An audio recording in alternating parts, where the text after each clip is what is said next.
Hello, everybody, and welcome into That Real Texas Team podcast, episode 41. We'll be looking at a Week 7 preview this evening. With me, as always, we've got our resident main men here, Mike and Chris. You can head over to Mass 3 Productions and follow Mike. He's a videographer, photographer.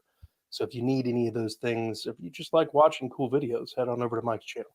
Down here at your bottom right, we got Chris. He's our main man, a.k.a. Pac-Man Freestyle. Check him out on That's Crazy Podcast and Talk. Like to see his channel grow as well. And then we're joined by a special guest this evening, Charles James II, former Texan, former Colt, XFL member. He's done it all. Awesome. Like sock collection would make anybody jealous. Thank you. You gave me a few pair of my socks, so thank you. Hey man, I'm glad I could do it. Well, my name's Curtis. Hit the like, subscribe button on this channel. We're at 221 subscribers here. I'd like to see that number keep growing. So let's get into it. We've got some injuries as far as practice is going. The did not participates today. Aziz, Fotokasi, Kamari Lassiter, Henry To'o, Jimmy Ward, and Robert Woods. And then we got limited participants, Joe Mixon, Laramie Tunsil, and Delshawn Phillips. Laramie Tunsil was a surprise. Okay. I kind of feel like Delshawn Phillips is a little bit of a surprise, especially considering he's and Henry T are on the list. It's a Wednesday, so I know how that go. They'll be practicing tomorrow. Yeah. I'm hoping so. Yeah, I'm not really worried about Joe. I think they want to get him some rest. He did kind of have a workload last week that he should not have had, but hey, you know, I'm not mad at either. Yeah, it's not so bad. No Damian Pierce on the report. No, great. No Damian Pierce. As Charles just said, I mean, it is Wednesday. We won't know who's really in or out. Yeah, until Friday at the earliest. Yep. So, I didn't even know Laramie practiced on Wednesdays. That's why I said that caught me off guard. He usually does have that veteran couple days of rest. And then we also have some returns, one from IR, one from suspension. Danico Autry is coming back. He's going to be huge. And then we have Kurt Heinisch coming back.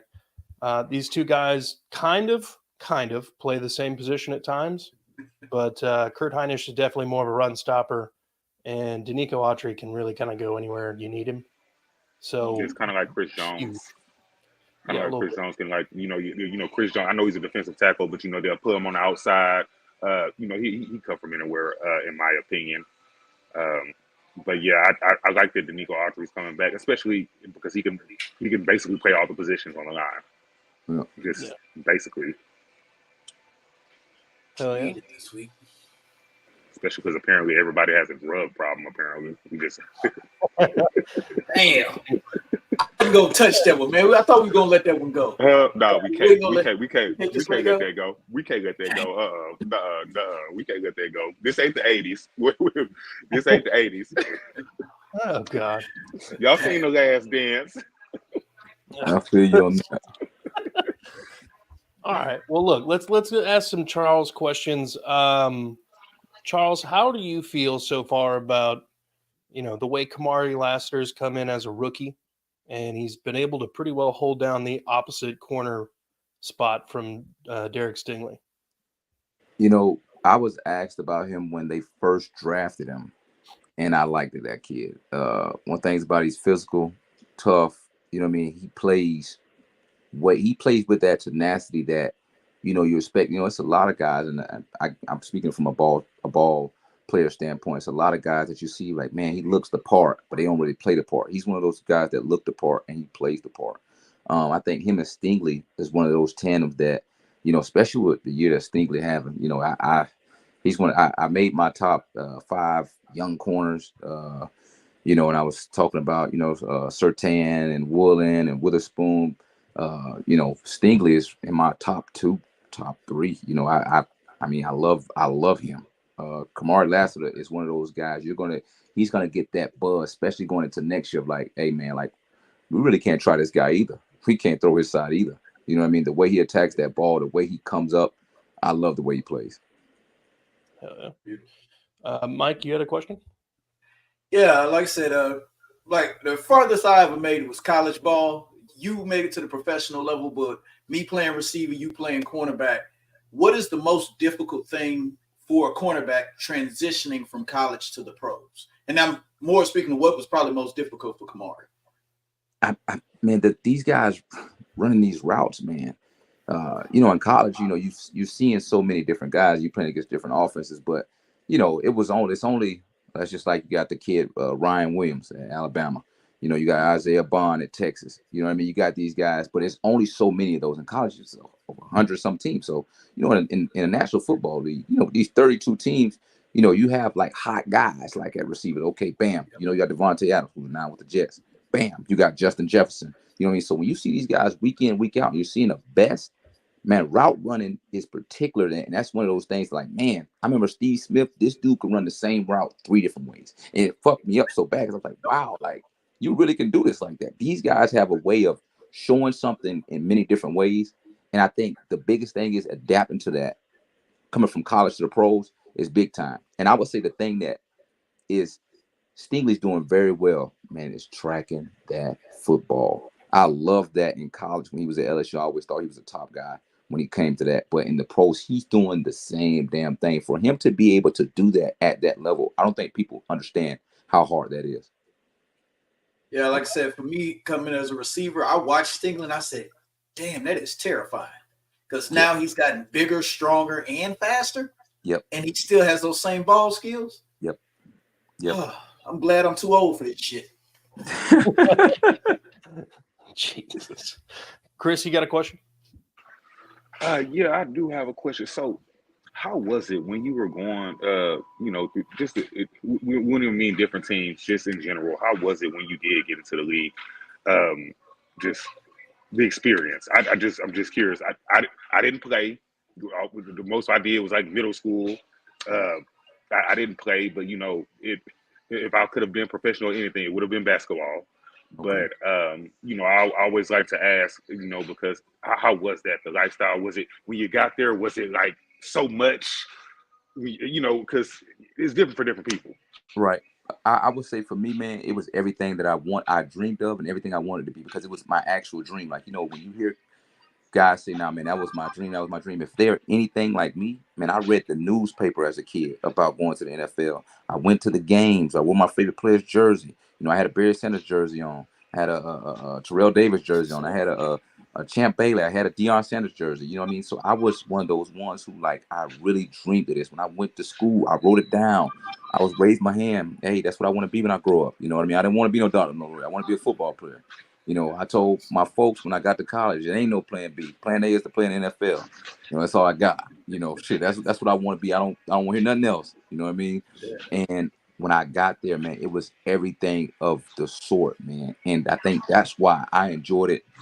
And I think that's why a lot of guys enjoy it, to the point to when they're done and they watch it, it's like, dang, man, I wish I can go back and grab it one more time, because it's just like that thing. I mean, the hype of life, that Sunday night when you sit there and watch that montage of, they're showing the two teams and things like that, how you getting hyped up, we just as hyped. That Monday night when you watch, you just as hyped. That game is just as big, Hey, the Kansas City Chiefs versus the San Francisco, going into the playoffs is faster, man. This shit is for real. Everybody's getting up to watch you. That police escorts take you to the stadium, and everybody know, damn, that's the Houston Texans. They finna get ready to go play the fucking Oakland Raiders. You know what I mean? Yeah, that real build up, it was everything that I ever dreamed of and that I wanted. So I would say, man, for me, man, that experience was the best thing ever. I got to play with some of my role models, whether it was Antrell Roll, Ladarius Webb. I got to get to see people. Charles Woodson was across from me, when it came to playing against the Oakland Raiders, and I got to talk to him, Vic, things like that, man. You cherish that. So I hope these guys do that. But I know for me, man, it was a blessing. Kind of a piggyback on that last question. So your first year in the league, was there somebody that maybe was like kind of took you under their wing, or was like a big brother or? So my big brother was, and I still talk to him to this day. I was just at his man got a fucking house. Look, listen, I would say he got the best house. Like you can look this shit up. But Antrell Roll, that's my guy. I mean, 2'6", New York Giants. He took when I and I'm from Florida, so you either want to be a Hurricane, you want to be a Gator, you want to be a Seminole, one of the three. But them boys from Miami was fucking on fire, So when it came to that, it was one of those things to where, Antrell was a guy that he looked up to me. I mean, I looked up to him, and everything that he did, I literally wanted to do. Like when it came to the play, he played corner, he played nickel, he played safety. When it came to the cleats he wore, he had the Vapors, the old Vapors, the old school Vapor. He had them custom made. He would give me a pair in practice, but it got to the point to where he said, "Look, Charles, if you want to play in this league and you really want to make it, do what I do." And I mimicked him, and man, that shit was a lot. That dude, he was all pro for a reason. You know what I mean? The things that this man did and the talent this man had, how smart he was, shit was second to none. I mean, he would bring me over there to watch film. You know what I mean? When I did have to play and things like that, like this guy, he was on point. But he was the guy that basically like molded me. And he was like, "Look, man, don't be average."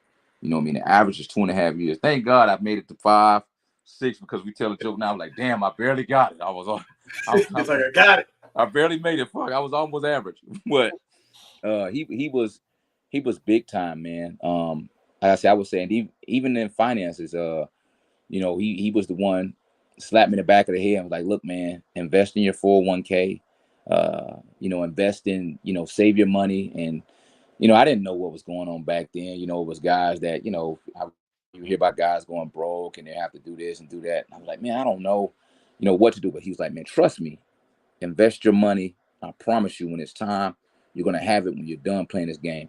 And lo and behold, we go check, like, damn, like I still got some money. But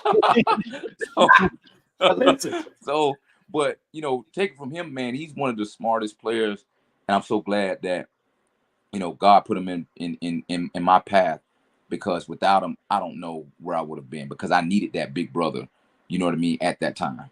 And then from so on, man, it was, the rest of it seemed like it was a hurricane thing, with people around me, John Beeson, Ed Reed. Shoot, man, as of right now, man, my business partner is Edrin James. You know what I mean? They always call us the father-son tandem because they feel like we look alike, but we're always together. But that's my big time OG right there, man. We neck and neck. You see him, you see me, and I think, man, the biggest thing about this game is, even when you're in, find you a big brother, find your OG. And when you get out, find one of those two, because there's a lot of ways that you can look at this thing after it's done. A lot of people go off and they go into, a dark situation, a dark path, and you're like, dang, man, he didn't do so well leaving the league. And then there's some you're like, dang, man, these guys, like, they still doing it. Like, they still out here. They still doing well for themselves, got businesses, good families and things like that. Those are the ones who probably latched on to a good OG and they took them up under his wing, So, yeah, man, to answer your question, Antrell Roll. Okay. Hell yeah. Man, I remember Wish playing AP had that. Wish AP would have got that kind of that kind of guidance. Oh God. Love AP, but oh my God. AP, we talking about Adrian Peterson. Yes. We see him around Houston all the time too. Yeah, I see Adrian Peterson at he was at, man, good dude. He was at Andre Johnson's Hall of Fame celebration, the one that we had in Houston for him. And Adrian Peterson, he's just still a good dude, man. Just some things unfortunate, but like I said, man, I'm a big time AP fan. I know he's gonna bounce back. Oh yeah, I love AP, especially gonna as a bounce player. back. 100%. Well, look, let's talk a little bit about this Packers Texans game. It's a pretty big marquee game. It's unfortunate that they're playing at 12, but Charles, from a defensive perspective, with the young wide receiver core that the Packers have and Jordan Love being able to throw the ball and make all the throws, what would you say is the biggest way to win for the Texans? Man, we got to get out the Love. We have to. And, I don't know if people paying attention to this dude. And, it kind of gets me a little bit, because people don't really talk about him as like, one of the young, of course I love Stroud. Stroud's my guy. I think what he's doing is pretty good. I think Caleb Williams is going to be pretty good. I think there's another set of like quarterbacks in the league that's doing it, but Jordan Love is really good. And here's the thing. One thing about a player who sits behind a great player at a position like that, they watch, and every little thing they do, he pick it up. I don't know if you guys watch the Packers enough, but you see how Jordan Love throw the ball, he throw it just like A-Rod. He has a flick just like him. Now, not saying he is Low a, risk. but it's the same flick, and he got that same strike that you pick that shit up. You know what I mean? And the thing about it is, he's younger, so he's still a little bit mobile, move around the pocket. You know, he's not an old guy at all. You can't give this dude time and give him comfortable to get hot, because if they get going, they get going. Like once we throw it, it's hey, you know, he's Pickens running. It's wide open. You know what I mean?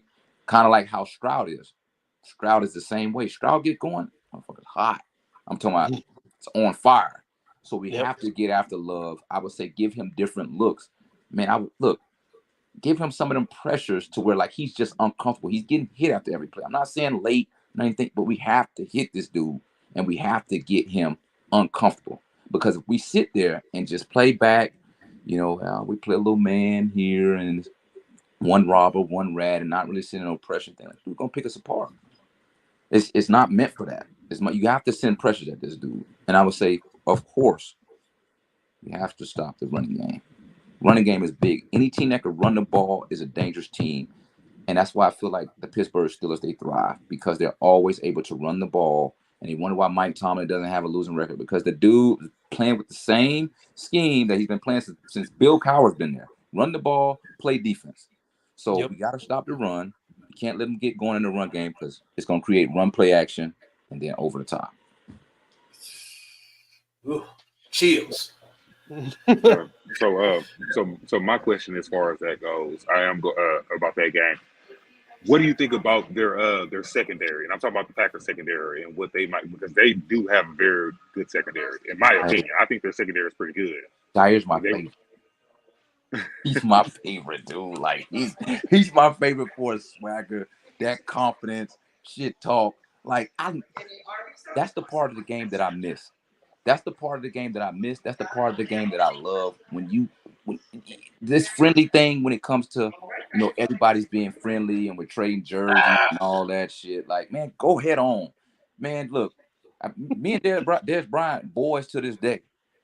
We played the Cowboys when it was Giants Cowboys. Dez Bryant came out and said, "Fuck you." I said, "Fuck you too. Come do something about it." You know, that's how we play football, baby. But guess what? We coming to play ball. All that, man, we'll catch up in the off season. We'll catch up some other time. Jair's a guy, you don't care who you, hey, look, with your Diggs, with your Justin Jefferson, I'm gonna get in your shit, I'm gonna get in your chest, I'm gonna let you know I'm here. Okay, you got me. Next play, I'll get you. I'm gonna make a big play. I'm gonna talk some shit. I'm gonna carry the swagger. People follow that. He makes big plays. The other guy, I want to say he came from New York, but is it Xavier? Xavier McKinney. Man, that guy is nice. I love him too. You know, so they have players in the back end at safety, man. You know, they have a secondary that's really very stingy to me, and they know how to make the big play. They take the ball away. And when you have two guys like that, who's at the forefront of your secondary, things can get tough. And I know CJ Stroud is going to definitely with Nico being out, that's big. You know, Nico being out is tough. That's gonna hurt. You know, I know we got Diggs and all that. No matter what, that hurts. It's a big part of your offense. We got Diggs and we got Tank Dell. I know those guys are more than capable of picking up slack and doing what they have to do, but at the same time, you have to be careful for those dudes. Good. Mike, you got any questions? Whew. Yeah, man. I just like I'm not feeling good with all these injuries or anything like that. I'm a little worried about Josh Jacobs, just like everybody else is. But I got faith in our defense. And like I said, you've been around D'Amico. D'Amico's the type of guy that, it's a cliche. He makes you want to run through walls. Oh, of course, no doubt. Been that way a long time. And that's the thing about it. Do you think he's gonna get these guys up and ready to play? No doubt. No doubt. I don't want to see another Minnesota game. I have no doubt in my mind. Now, that Minnesota game, we got to make sure that cannot be repeated. Yeah. Because, you know, the thing about that is when it comes to running through a wall, bam. Now we know, okay, this is an NFC opponent. So first thing you're saying is we won't see these guys in the playoffs, right? But if you're looking at the big picture, you got to see them to get to the Super. You know, we get to the Super Bowl. You know, they could possibly be a team. They could possibly be a contender there. You know, I would say Green Bay is a contender along with Minnesota, along with Detroit. So when it comes to them being a part of, I would say, hey, we got to match this team's intensity. We got to match this team's play. I think that he'll have them dudes ready to go to the point to where this won't be a letdown game. This will be a close ball game, no doubt, because he knows that, hey, look, we have to be able to show, hey, look, we're supposed to beat the Jaguars, right? We're supposed to beat the Colts. These are the teams where it's called statement games. This is one of those. You know what I mean? You don't have to, but you beat Buffalo. That was good. That was a statement game for me. Beating Buffalo was a statement game. So when you play these statement games, you have to make a fucking statement. I mean, because if not, nobody's gonna take you for. They're gonna say, "Hey, man, they win the game's post game," but when it's time to play somebody for real, they don't do shit. And that's what matters. Yeah, because I don't want to be known like that. Yeah, when it comes to December, January, it get cold. Time to run that football. You hitting them out. You're like, oh man, that's just them pretty boy ass Texans. Nah, we ain't trying to be known as that. We got to be. That's why I'm glad we got Joe. We run the fucking football down people's throats. We can get C.J. Stroud. I'm talking about so smart. Albert Einstein with this thing. When it comes to finding his way to throw the ball, getting it to Tank, getting it to Nico, getting into Diggs, getting it to Show, getting it to whoever he needs to get to. And then D'Amico making the right calls when it comes on defense. Our defense taking it away. Statement game. I think the Texans pull it out. Yes, sir. Well, look, let's keep it with the score prediction real quick. I know you got to get out of here pretty soon.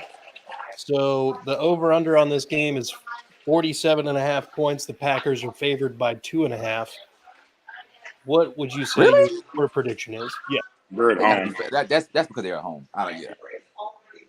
Disrespect. I don't care. Yeah, that's disrespectful, really, because like they're only favored because they're at home. But whatever. All right, they can have that. Yeah, I'm put that. Yeah, they got me with that one. Yeah, all right. Yeah. Yeah, I don't like that, dog. Because that, dude, don't get me wrong. Like, if we didn't have a capable team, like, I don't really think people know how good this Texan team really is. Like, this is a scary ass team, and we're not even at our full potential yet. No, this is a scary. We're just like scratching the surface of like, you know what I mean, like of what we can do. Yep. And we only got nipped one time. Wait till this thing really get rolling. Like this Texan team scary. Like when this shit really started and defense really just start like locking in and just like, damn, we can't do nothing. And the offense just putting up flurry of points. I don't even like speaking too soon, but man, I got us in the Chiefs, but that's a whole different ball game. Anyway, my score prediction, I got us by 7 over Green Bay. Okay. I got Texans by 7 over Green Bay. You want to throw any particular numbers at it? Yeah, I think a couple field goals will be had, things like that. But I'm going to go with 27-20. Okay. Hell yeah. All right. Well, CJ, I feel like we're pretty well up against that 20 minutes. So if you got to bounce out of here, if you got time, you're more than welcome to stick around. Man, y'all go ahead. I'm still here for a little bit. I'm still here for a little bit. I'm gonna push the limit a little bit. All right. Okay. Love it. Well, Chris, how do you feel about a score prediction? 24-21 Texans. 24-21. All right. And I got it. It's under, right? Isn't it under? Yeah, that's under. Just barely. Charles, yours was too. Mike? You know what? Well, my boy Charles over there is saying it's a statement game, so I got to make a statement. Okay. I'm saying 35-17. That's a that statement. Don't surprise me. That don't surprise. I'm telling you, they can light this up. I know we're due for it. Tank is just I'm a Cougar myself, so Tank is just now sniffing what he remembers this game to be. Yep. And I think CJ's a little tired of being compared to Jordan Love. I think he's tired of it. So what you gonna do about it? Yeah. I've got 28-24 Houston. It's just slightly over. Okay. Nice. I mean, to me, I feel like if we stop Josh Jacobs, I feel like you take away a lot of the play action game by doing that. And then you, like Charles said earlier, you get pressure on Jordan Love when he actually is dropping back to pass. Mm-hmm. That's our best shot of winning. If you want me to be honest, see, I'm not scared of first half Jordan Love. I'm scared of second half Jordan Love. If that makes sense, I think Jordan Love's gonna throw a couple of picks in the beginning. Like I don't know what it is about him, but he doesn't get going until late. So I do agree. Get that pressure on him, hit him a couple of times, make him feel uncomfortable, and then hopefully we're in his head at halftime because, and also an issue. So we're playing on the road. So the issue I have with that is penalties. I'm very nervous about that. It was okay last week. I think that's why Laramie's practicing today. I'm just saying. You didn't see anybody else on the offensive line not make practice today. True. Yeah. Curtis, what's the weather out there? What's the weather going to be in Green Bay? Ooh, let me pull that up real quick. And shit, the last time I played in Green Bay, I remember slipping and falling in the snow. Jordan Nelson caught a touchdown. I saw so much snow going in the damn air. It was crazy. But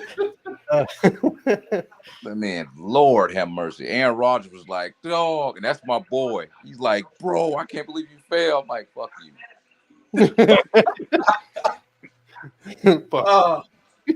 You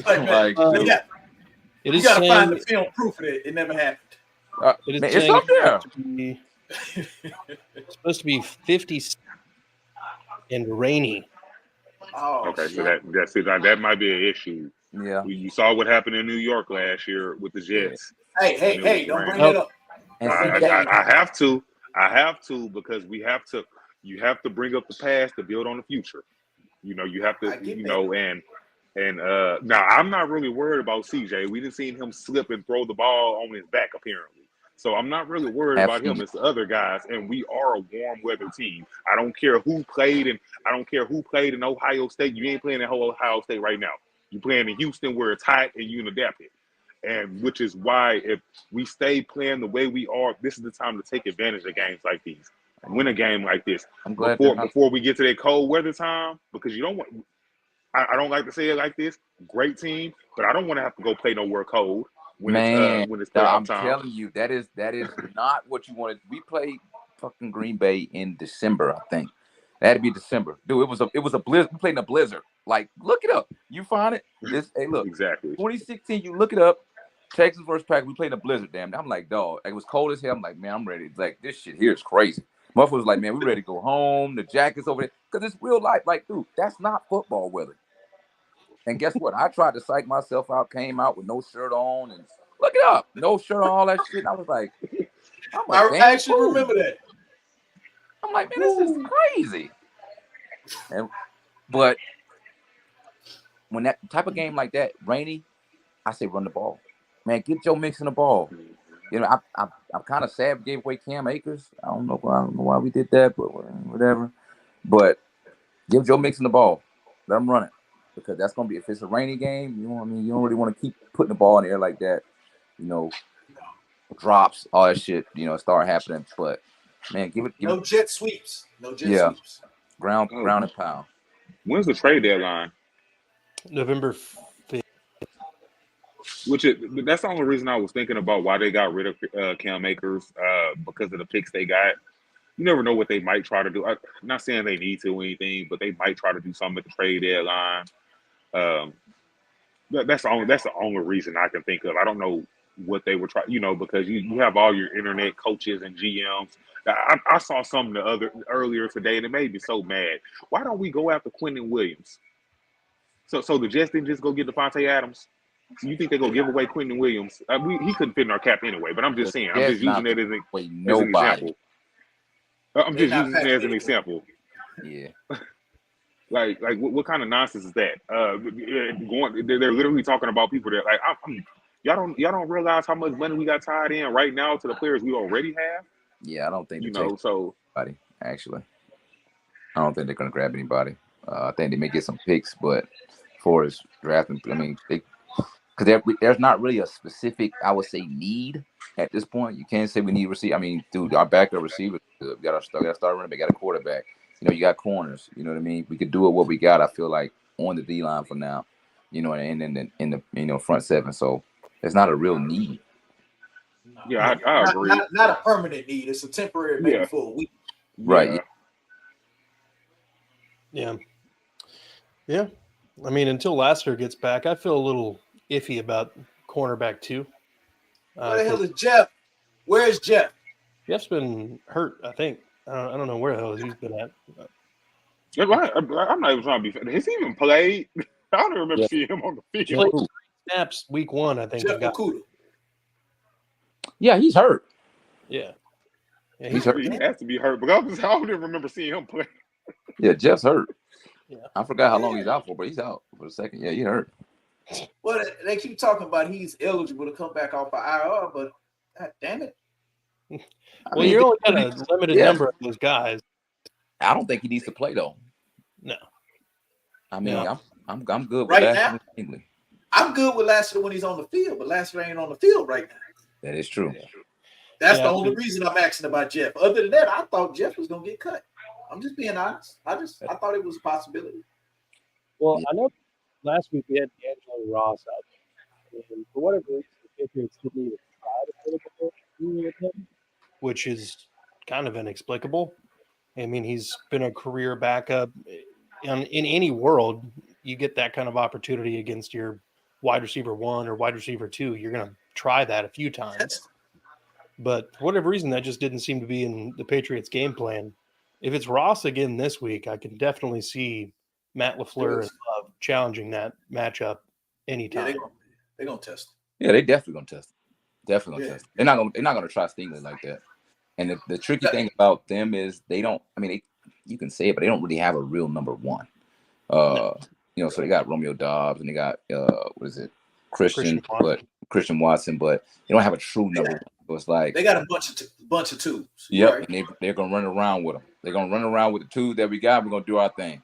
And that's the main part, because if you came to when you're playing the Texans, you're gonna be like, okay, Nico Collins, you gotta shut him down, but Stephon Diggs is a true 1. Tank Dell's a 2. But or it's more of a slot, but you're gonna look to like shut him down. With them, it's gonna be kind of tricky because they're gonna be like, man, damn, we just gonna go really opposite of Stingley. He's gonna be up. Trust me. That's how coaches think, really cut and dry like that. They put that shit up. Yeah, we're gonna go opposite. I'm telling you, you guys watch, man, just watch the TV copy. It says it all. You ever see a player get hurt? That's starting cornerback gets hurt. But I used to watch it all the time. First play. Jonathan Joseph goes down. I come back home, watch TV copy. Jonathan Joseph go down. Cornerback Charles James come in. Well, Charles haven't really played too much. If I was them, I'd go right at him. They say it. They like this shit is an art.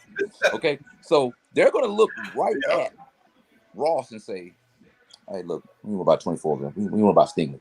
Hey, we're going at him right there. Wherever he is, he's circled. Find him. That's where we're going." That's how it was for me when it was in college. Whenever we look out there and say number 21 and number 23 are the starters, hey, who's this number 25? Who that dude is? I go in motion. Yeah, I go in motion to go find him. Let's go. Is there a man? Maybe we're gonna find it. Wow. They look for it. They look for it. Let me ask you real quick about Jalen Petrie and like his new role. How do you think that's working out for him? I know he's been used a lot as like a dime linebacker. Yeah, it's kind of weird to see him in that because that's not his natural position. To see him in there, I know some safeties can do it, but just to see him kind of play that nickel back role, I can tell like he's kind of struggling at it. He does make some plays. Petrie makes plays, but he's kind of struggling at it. But I mean, I'm going to put that on the part of like that's not his natural position. But I see, you see a lot of guys that kind of do that, and a lot of coaches that kind of do that with this whole position change thing and think, some guys can come play the nickel back or the dime back, out of that safety position. Obviously, you see Tyrann Mathieu been doing that for 12 years. He can play the corner, but he's a nickel and he's a safety. Who can do it? That's how Antrell used to do it. You watch Kareem Jackson did that for a long part of his career. Yep. He was with the Texans when he was with the Broncos. Bam, he did the same shit. He was playing that nickel piece, play that safety, and he can come down. But he had very good experience at it. He was very good at it. Micah Hyde, when he played, he was doing the same thing with Green Bay. Bam, nickel, safety. But Petrie is not really comfortable in that yet. Maybe more time and more experience at it, he'll get it. But I just think for right now, it's like, it's a little comfortable. But I feel like he makes plays, so it's working. You know what I mean? So, and I don't know who else you really put there, Yeah. What do you think about another safety on the team, Kalen Bullock? Obviously, rookie. Everybody said he was a little undersized, but it doesn't seem to have been an issue, at least so far. Man, but one thing about it, man, football, he's a football guy. You know what I mean? You love those type of players. You know, they gonna say, oh man, he's not big enough. He doesn't have this. He doesn't have the skill set. And they come out and they be football guys. He's one of those guys that's a football guy. So he'll be one of those players that lasts in the league as long as he wants, 10-year career, just off being a football guy. You know what I mean? He may not have the measurements or the exact measurements that a certain coach would want, but his play is going to keep him in the league. Okay. Fair. So, you guys got any more questions for him? Charles, like I said, I just tell it, what are you doing right now? What are you doing with yourself right now? So right now, man, we got clothing stores. We got 2 clothing stores, one here in Atlanta, one here in Miami. We are also I'm also in the nightlife. So if you guys ever come through Atlanta, you guys ever come to Miami, hit me up. You know what I mean? I got you covered. You know, got the strip club thing going. Been doing that for a while. I say road trip. Yeah. Hey, hey, look, man. So y'all just hit me up, man. You know, kind of leave that there. But yeah, man, I got businesses, man. I just take care of my son, man. I got a 8-month-old son, Champion James. You know what I mean? And he's bad as hell. Congratulations. I love him. You know, but yeah, man, that's my life in a nutshell, man. I'm 34 years old, and at this point in time in my life, man, I've lived my dream, and I want to. I kind of want to let this cat out of the bag, but I'm going to say it now. You'll see me coaching at the Division I college level, big time level, pretty soon. I can tell by the way you were talking. It's a way you. But so you guys are the first to hear that. You guys are the first to be people to hear that. I haven't even, but you'll see me very soon as in next year. But I won't reveal where I'll be going, but you'll see me next year. We'll be on the lookout for that. But man, I've been just working with my business endeavors, man, and just being a dad and a family man, man. That's what it is to me right now, man. I did it. I got to play, 5-6 years professionally in the NFL, man. And right now I just look to raising my son, running my business, and then pouring into the guys, who want to make it to that next level, who, may not have the big brother or the big OG to look to, and somebody, because a lot of these kids, man, they want to see people who did it, you know what I mean? And they kind of latch on to people who did it, but they just kind of need that person, you know what I mean? Because whether it's the streets that get to them or relatives may get to them and say they can, or whatever the case may be, it's a lot of negative influences out here. So I just want to be a positive to somebody. Like I said, I see it. Like one of the things that I know that I would love to see you empower is your positive energy. That's what we loved about you when you were a Texan. It was just, this dude is positive as hell. Yeah. He's got that energy that's just, it's an infectious thing throughout teams, fans, everybody. Yeah. That's why Houston will always love you, man. I love you. That's my second home. I'll be out there. So I got to go to Howard. I got to go to Miami. Then I go to Tallahassee. Then I'll be to Houston. So in about 3-4 weeks, I'll be in Houston, man. I always come to Houston. The first place I go to, he's like my brother, man. Said he owns the locker room right across the street from Texas Southern. I go there every time, and I always buy the first 10 to 15 people shots when they walk in. So whoever first 10 to 15 people is, I buy them shots. You know what I mean? And I say, hey, man, y'all come in. And I try to do meetups. Sometimes people pull up, sometimes people don't. But it's cool, man. I that's my second home. You know what I mean? So I love that place. Hell yeah. Shit, if you're ever up in Nashville. Dude, I was just in Nashville. Well, dude, I swear to God, dog. I literally just left Nashville. I was at Tennessee State's homecoming. I was just there Friday, Thursday, Friday, Saturday, Sunday. Shit. Damn. Okay. I was just there. Like literally, I went to Minerva, the little club. I don't know if you ever heard of it. I went to Minerva, then went to Jar 10. Yeah. Went to Jar 10 and some other shit. Yeah, like dude, me and Andrew James we just around. I'm talking about we were just there for Tennessee State's homecoming because we kind of do the homecoming thing. We do like a whole homecoming tour, take the Sprinter van, and we fucking go. And yeah, we were just in Nashville. Wow. Curtis, I'm coming back. I'm coming back. Hell yeah. Drank some coming back. And I'm mad. I probably because I didn't say anything until the storm and all that shit, the hurricane, all that shit happened. Yeah. So I was like, damn, I was out. Yeah, I was gonna ask, were you in Miami when the hurricanes came through, or were you in Man, Atlanta? so all my folks got hit in Florida. So I was in Atlanta at the time. I've been out in Atlanta, because that's where my store is here, and that's where the club is here. But I was in Atlanta, and that shit came through my parents and everything. They were still in Florida, so we had to work on the whole evacuation thing and all that shit. And it went through, and now the first hurricane came through and actually tore some shit up. We saw the second was coming. I was like, ain't no fucking way. Like, wow, ain't no way. Like, another one. So the next one comes and it flooded. Like, hell, the trees went down. Went like 2 weeks without power. Like, shit was like crazy. Not 2 weeks. I would say like a week, pretty much without power. With things like that. But yeah, man, it's just crazy, man. Everybody's like, man, why you love Florida so much? Because without the hurricanes, like, everything's good, But that's like the worst part when hurricane season come around. You can't do anything about it. It's like, and then it's a lot of people that lost a lot of shit, man. My prayers was definitely up. A lot of my folks actually, lost some shit. You know what I'm saying? But we good. Everybody shook back. You know what I mean? So it's all good. Oh yeah. I gotta ask. You don't be running the Ocho? I gotta ask. You don't be running the Ocho? You don't be seeing them? I gotta ask. Ocho. So me and Ocho was just together. Me, Ocho, Shannon, Cam Newton. Cam's my guy. So Cam Newton is my guy. Out here in the He's A. a great So, person. I hate the rap they try to give him. Such a great person. man, Cam's a great guy. I ran the Ocho. This probably was like a month ago at Cam Newton's restaurant. He got called Fellowship up here. It's big time. It's cigars. You got to dress nice. It's just like Cam. You got to dress like that, and you got to put that shit on, and it's a good time. And we sit there chop it up all the time, man.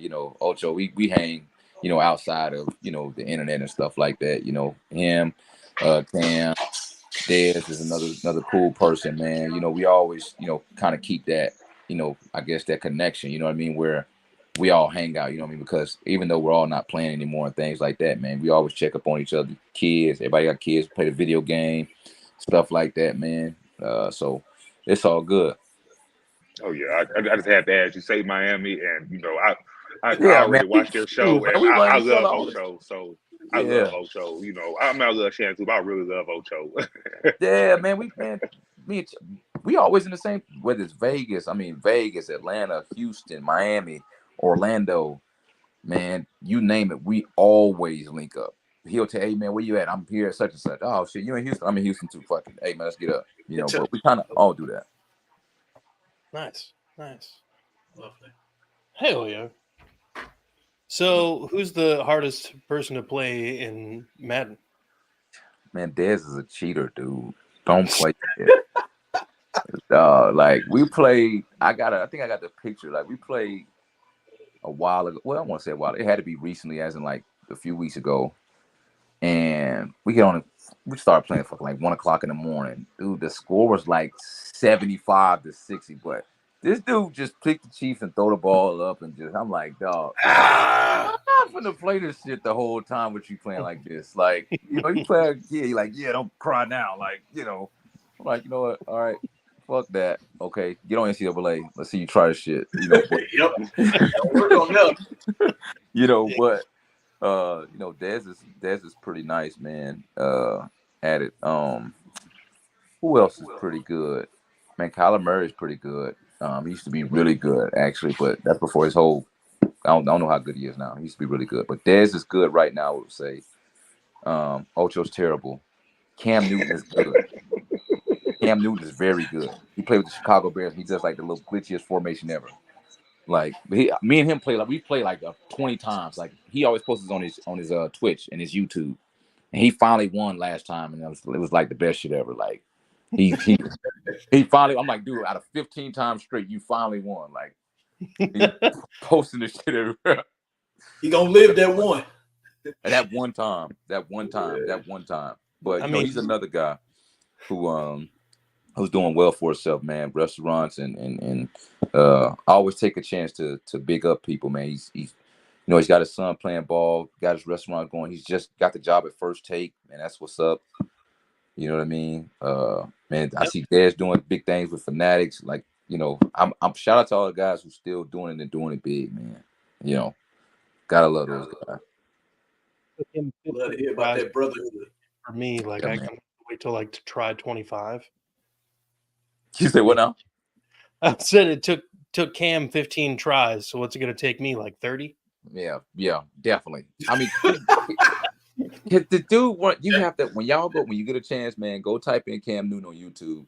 It'll show when he played me, or I probably could send a link or something, like a message or something. And like he's screaming on his, because he does like a Twitch and it has like 1,000 some people watching this shit. So they're like, oh man, you finna play CJ, man. He always lose. He get pissed off. He jump off line, take his headset off, say fuck it. So I'll pull up over at his spot, man. I'm like, dang, man, you all right? Like, you know what I'm saying? Let's talk a little. Let's go grab some drink. You know, but he finally wins and he screamed, dude, sending messages and all that. But that's my boy, man. That's my boy. He actually was at Tennessee State too for the homecoming. Yep. Damn, and I was supposed to be.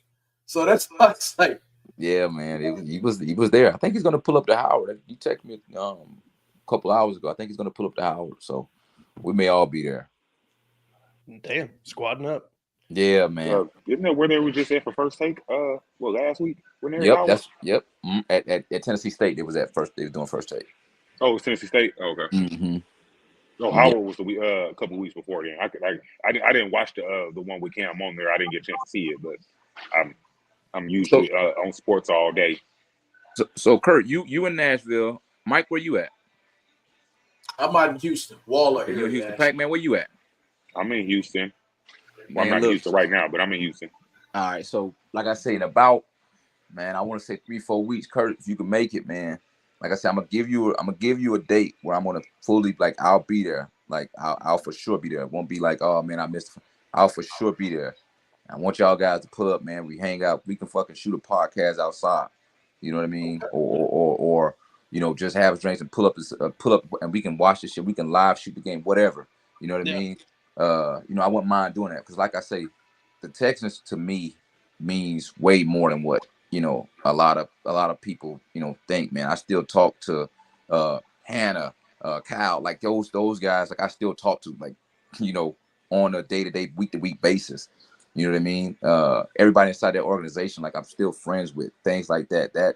That organization gave me a chance, you know, to be a big part of what I am today. You know what I mean? When it comes to life-wise. So that's why Houston always showed a special place. So I'm everywhere. I'm in the suburbs in Houston. I'm in the hood in Houston. You see me everywhere in the third or fourth. They're like, man, what you doing over here? Man, it's Houston. It's home. I'm good. You know, so yeah, man, we're gonna do that. Hell yeah. Definitely. I'll tell you now, you'll see me because it's home for me. I've been here most of my life. Bet, man. So Kurt, man, we're gonna try to figure it out, man. I know you got some stuff planned. I don't give a damn if I have to book the flight for you. I'll get you out here. So you can't duck it. You know, look, you can't duck this shit. If you say, hey man, I gotta get a flight. Well, fuck it, I got the flight. You try to say you ain't got nowhere to stay, motherfucker, I get you a room. You gonna come out here. You know what I'm saying? All right. Sounds good. Good. But man, I'm gonna catch y'all boys. I gotta get up out of here. Hell yeah. You gave us more time than you were supposed to, so we good. You gave us way more time. So we appreciate it. Yes, sir, man. Y'all boys be easy, dog. Stay safe. All right, sir. You too. All right. Peace, man. There was, folks. Charles James 2, the sequel. This is one of the franchises where it's better the second time around. So that was fun. That was great. Yeah, that was a good time. So what do we want to talk about? I feel like Cody right now. Brandon in the chat says, who comes back first, Lashley or JJ Watt? Man, if I see one more thing about JJ Watt. It's Lashley, man. JJ is getting that CBS money. He ain't. We gonna see JJ on Sunday. Don't worry. We'll see him. He just gonna be wearing a different kind of suit. Yeah. Yep. Yeah. Hilarious. Oh man, I saw somebody call J.J. Watt the Batman for Houston, and like for Houston football, and I was like, it'd be kind of cool if it worked like that. Just Put up the Watt signal. yeah, the Watt. It's just Yeah. You know, no, actually, what it probably is they go into the stadium, they play that turn down for what that we ain't heard since he left, and he just shows up in the jersey. That building's done. That building's done. They're gonna have to play in the Astrodome next door. Yeah, they're gonna have to because this building's done. Yeah, they'd tear that shit brick to brick, down to the metal. Oh man. Yeah, no. I mean the JJ thing is cool. Of course, who doesn't want to see JJ suit up again? But Right. if I'm pretty sure if JJ wanted to suit up, he'd be suited up for somebody's team right now. I'm sure he is enjoying sitting up there commentating. That's just my opinion. It seems like he's enjoying it. Of course, like CJ just said, you miss that. You miss playing. I get it and things like that. But there's also a time when you be like, can I really get out there and take these hits? And JJ did so much. The question is, why would you? Well, I be honest with it. I want JJ Watt to come back just like everybody else. But the whole thing about it, why the hell would you go out there and take them hits again? You don't need the money. Mm-hmm. Yeah, wow. Like, yeah, you're rich. They're paying you to be on TV, wife and kid at home. You don't really have a reason to go out there and take them hits again. Uh-huh. And the city of Houston's gonna love you forever. Other than the fact that you're like, if you could guarantee that man a Super Bowl ring, he might. But there ain't no way to guarantee nothing like that. Mm-hmm. I'm trying to share the live stream at the moment. All right, so we kind of talked about ways to win a little bit. Is there anything that we didn't cover as far as ways to win? Something that you think might be an unsung, unheralded way to win? Something surprising, maybe? X-Man. Xavier has to show up. Interesting. He has to. Or Mechie. Or somebody else is going to have to show up. So I think it's going to be Xavier. CJ sort of brought it up. They do have some safety play. They have some nice safety play. Their cornerback play is not horrible. But if you're relying, or Dalton Schultz, somebody else is going to have to come be a pass catcher. Yeah. Against the Patriots, it turned out to be Joe Mixon. Joe Mixon is the other guy that showed up in the pass game. Yeah. That's not, you can't expect. Now, unless you've just been watching Joe Mixon his whole career, there's a lot of people didn't expect him to do that. I sort of did. But the Packers are also going to expect him to do that. What we need to remind everybody is the Patriots is a shit show. Yep. There's a lot of bad coaching over there. So, no, like you said, they didn't even challenge D'Angelo Ross. They didn't even challenge him. Yeah. And that's a travesty for what an NFL coach should be. They didn't even do it. The Packers are going to do crazy. it. The Packers is a better coach team. They're going to eliminate those quick passes to the running backs, especially if it's Joe Mixon. Yep. So somebody else is going to have to find a way to get over. And we got to throw the ball down the field. We got to go deep. We got to. Yeah. Chris? Yeah. But throw it to who? I mean, the only person I can think of is Tank. Nobody else is going to get out there. Stefan's that, he's that security blanket that Dalton Schultz would think. Dalton Schultz should be CJ's security blanket, but he's not. He should be, but he's not. He was, I felt like he was last year, but he's not this year. And his for real security blanket is hurt. We know Nico, he's out. He's on IR for at least three more weeks.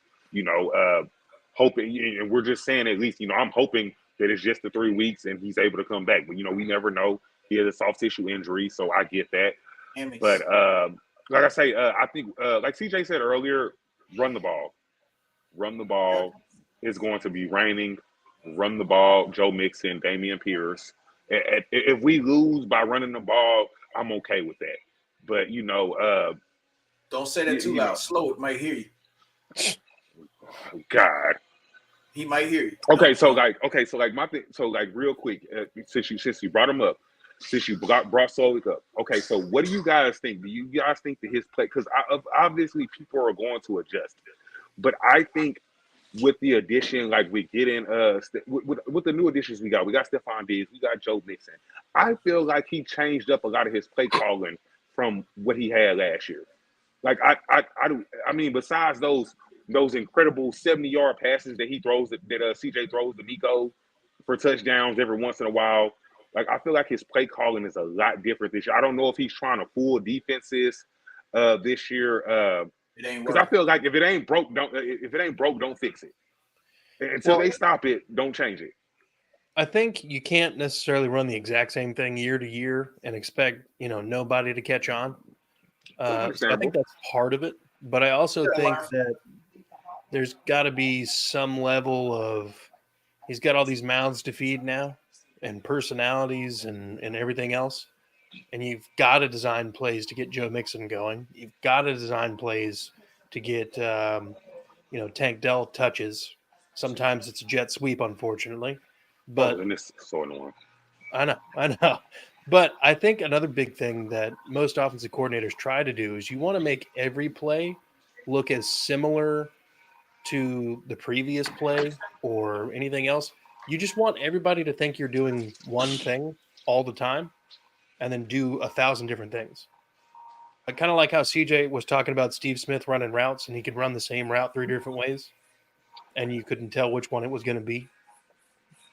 Same thing exists for offense coordinators. You want to run a 26 base play where the guard pulls. You can run it out of like 12 different formations and put somebody in motion, do a fake jet sweep, but it's the same play 12 different ways. So to me, that's what I think it is. The combination of those things. It's got to be. It's got to be one of those things, because something that teams have started doing. You know how they say they flood the tackle box? No, they're flooding. I don't want to call it the tackle box, but inside those linebackers, if you pay attention to the safeties aren't deep off of them anymore. It's like they're just no Nico Collins. They're just not afraid of you throwing deep. Yeah. And it started before Nico got hurt. Whenever he was off the field, the safeties would start walking up. Yep. The Bears started doing it. Minnesota did the hell out of it. That's how they got their interceptions. So now everybody's doing it. Yeah. Slow. You got to scare somebody. Yeah. Yeah. Because so I need Slow. I need him to go have lunch with Ben Johnson. That's what I need him to do. I need him to go have lunch with Ben Johnson, because Ben Johnson has plays to get his lineman the ball. So I need, and I'm not, of course, I don't need my lineman catching the ball. I don't need none of that. But I need him to sit down and talk with Ben Johnson. Hey, yeah. Titus Howard used to be a quarterback, babe. He used to be a quarterback.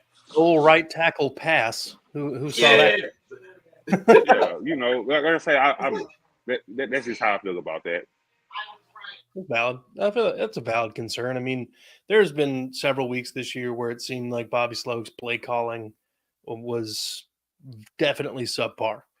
I think a lot of last year versus this year when it comes to that play calling is also, I felt like last year the offensive line was better at pass pro. Like it just seemed smoother more often. And then running just was never an option. So they just stuck with what worked. And then they threw the ball. This year, it seems like he's a little bit more stubborn about it. The running game's not working, and he's like, shit. Well, we got to run this ball. Well, I also think, so like last year, I agree with you. So like I think especially at the beginning of the season, our run game was nothing. I felt like it got better once they got scared of the pass game, because then you saw Motor all of a sudden. He's like, oh my God, this guy can for real still play a little bit, just different things like that. Because I did like when they moved him because Pierce was just having a horrendous year. So I did like when they did move him to running back one, when they did move Motor, because like I say, Pierce was just horrendous last year.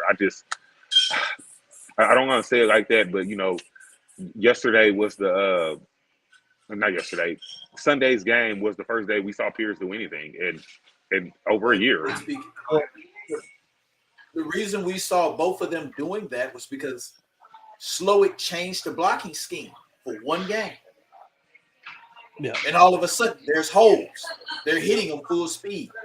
We went from stretch blocking to gap blocking, out of the zone blocking. We changed out of the zone blocking and started gap blocking. And when they started gap blocking, look, you saw Joe Mixon cutting off the blocks. The one where he went up the middle and then cut back to the outside and just ran, that's because of the blocking scheme. Yep. You saw Dameon Pierce basically do the same damn thing. Yep. Because of the blocking scheme. Coach worth a grain of salt, offensive coordinator worth a grain of salt. I saw them do that. We're going to do that again this week. Yes, sir. Yeah, I think another reason that, like, and I've banged this table a lot when it comes to Dameon Pierce last season. The starting 5 offensive linemen last year for the first 6 games, it was a different starting 5 every week. It was our 3rd string center. It was our 3rd string left guard and a backup right tackle. Yeah. That didn't help anything. Remember that. No, I agree. I think we need a strong offensive line. You sure we didn't get to our 4th string center at some point? Probably. I think we did, but Juice missed the start of the season. He didn't play until he was out for like 6 games. Oh, I thought he was that long. But even when he came back, he didn't play center. Yeah, he didn't play center. They he put played him left guard. Yeah, that's what I'm saying. He center at one point. So it was, we drafted Juice to be the starter. He got hurt.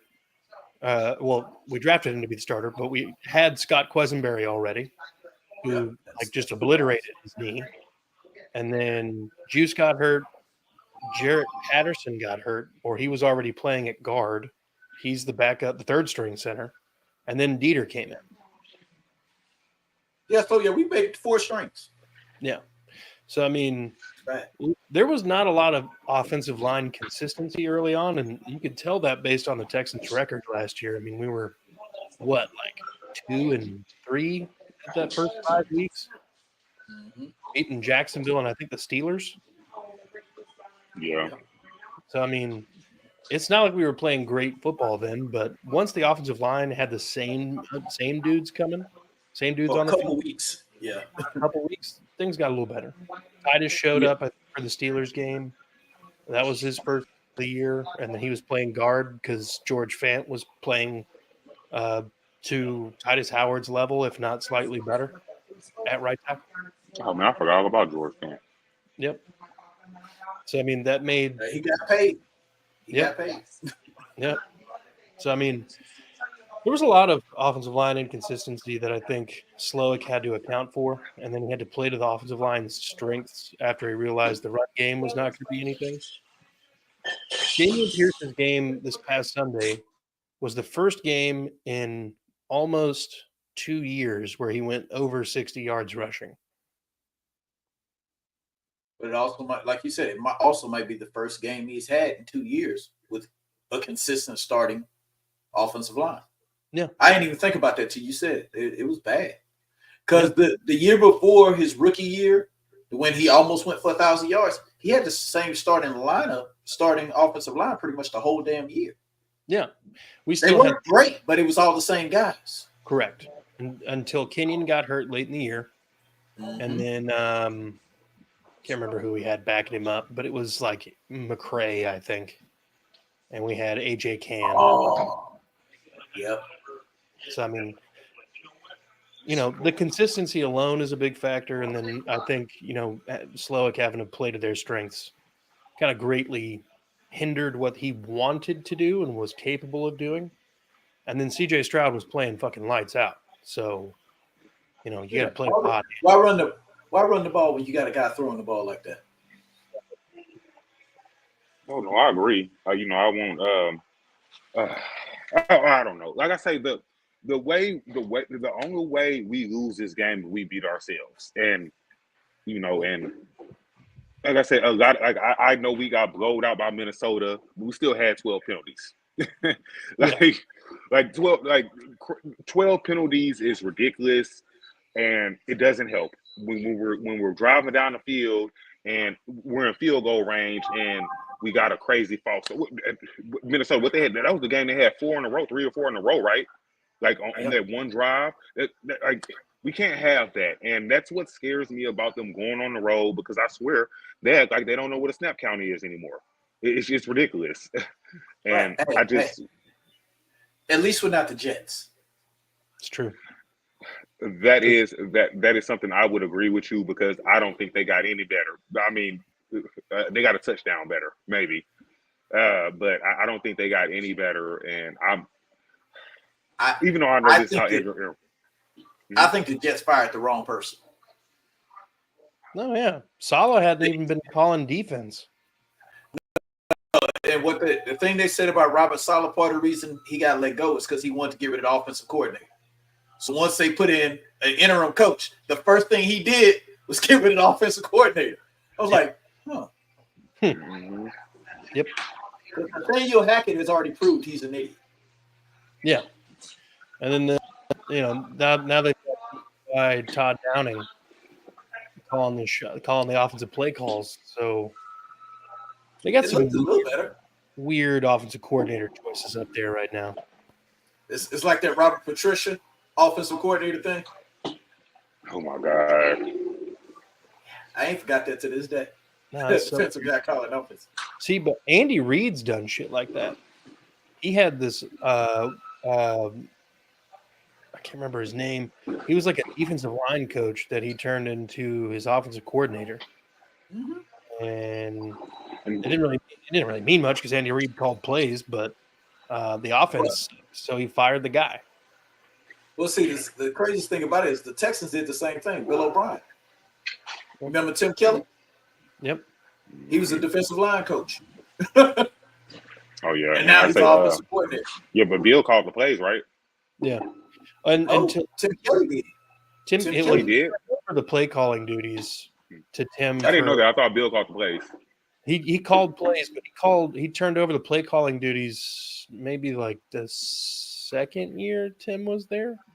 Yep. So like the year they started 0-4, he had handed it to Tim Kelly. Deshaun Watson's best year of his entire career was with Tim Kelly calling the plays. Yeah. And oddly enough, that year was the year that DeAndre Hopkins left. Yep. So he was traded for a bag of chips. Yeah. No, this is why Cleveland thought Deshaun Watson could be it. Because he had no weapons. He had a broken Will Fuller. Man, now I'm trying to think, like, it's been so long. Who was Deshaun throwing to back then? It was literally nobody. It was Will Fuller, who got hurt like 7 games in. Oh, my God. I forgot all about him. He was always hurt, though. Yeah. No, but who was the other guy? Deshaun got him a second contract somewhere else. What was that guy's name? Oh, crap. Will Fuller would catch the ball and get hurt. Yeah. The ball hit him in his chest and knock him out. It got ridiculous with him. And I love Will Fuller. He just stayed hurt. What was that guy's name? He ended up going to play for the Titans and Miami. Chris Moore? Huh? Chris Moore? Yes, Chris Moore. I'm gonna be honest. I don't even remember him. He played for a minute. Let's see. So Tim Kelly in 2014 joined the Texans as an offensive quality coordinator, quality control coach. He added offensive line duties in 2016, served as the tight end coach in 2017. 2019, he was promoted to offensive coordinator. 2020, he was promoted to also coaching quarterbacks. And 2021, the Texans finished the season 32nd ranked in offense. Let's see. So 2021. I'm going to look up the roster from then. Texans. Style. Let's see who the hell was that Deshaun's last year here? Well, no. Last year he played here. 2020 was the last year he played. Here we go. Let's see. So Deshaun Watson, Brandon Cooks, Will Fuller.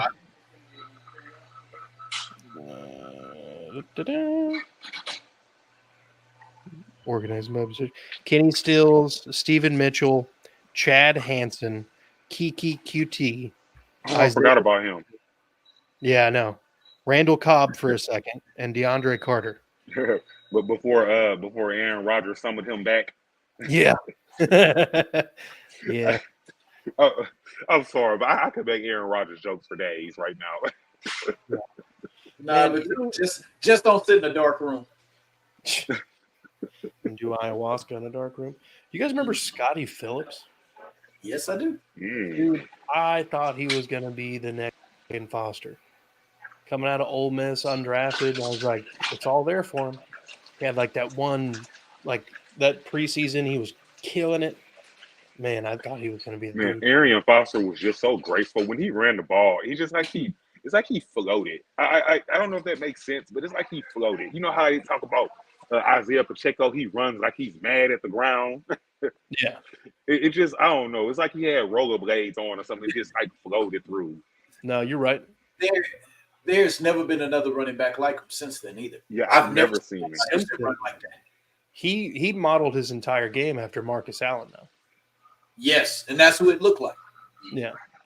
So I imagine that at some point he probably got to meet Marcus and was probably pretty hyped about that moment. But yeah, no, I mean that it was fluid. It really didn't even seem like he was running that fast. And then nobody could catch him, and you're like, what? Gingerbread. It was really weird and just real graceful. Everything about it, he was real graceful. Mm-hmm. And like I don't know. I remember watching it in person, and he runs like a guy that runs track. Very long steps. Yep. But for some reason, it just – well, actually, if I say anybody ran like that, he ran like Randy Moss. Randy Moss's legs were never moving fast, but for some reason he was. Yeah. Because of the long steps. Spider legs. Arian was 6'2", and Randy's 6'4". Yeah. So, I mean, they had some stride to him. And then I think Arian might have been like 220, 225. Oh, yeah. And then, you know, it's crazy. I think it was like his third year. He announced that he was going to go vegan. And then he just couldn't stay healthy after that. Nope. Like before that has been my argument with my wife about going vegan. It's like, hey, it ended Arian Foster's career. Yeah. So that's weird.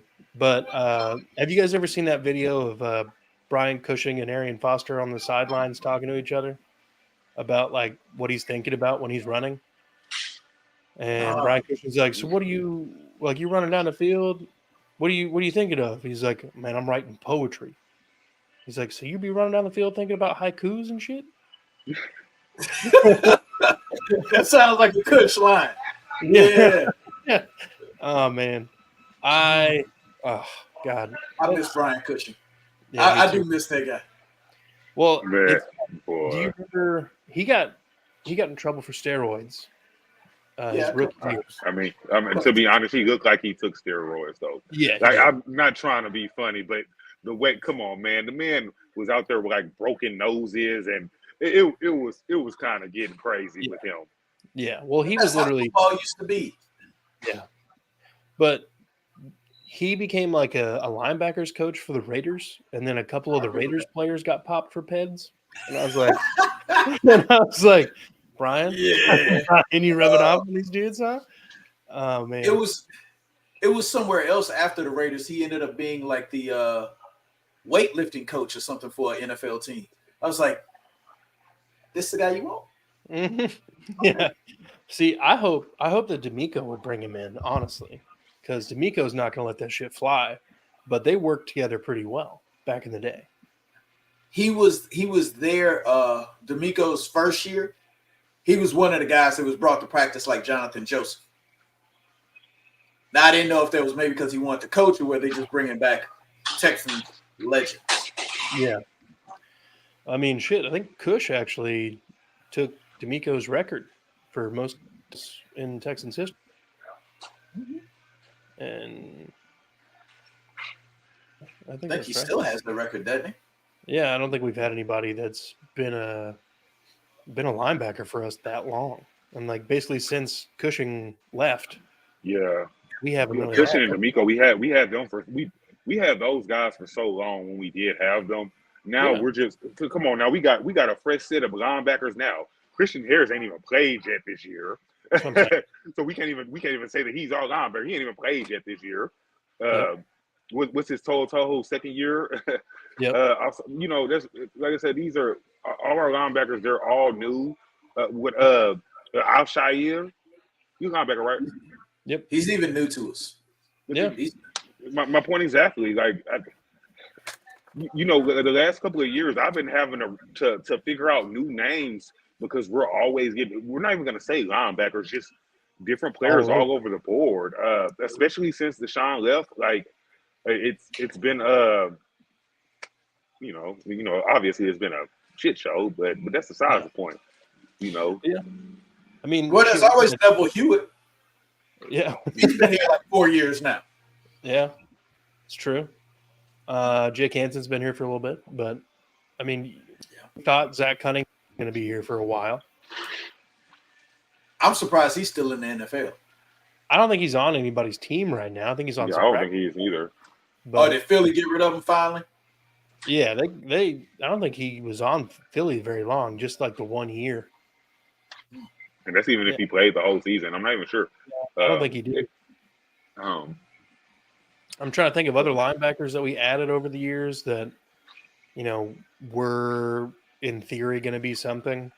But like what was the one guy's name that we ended up trading to Miami? McKinney? Yeah. Bednarik McKinney. Yep. I thought he was going to be our replacement. Yeah. And then, no. We traded him to Miami. He never did anything again.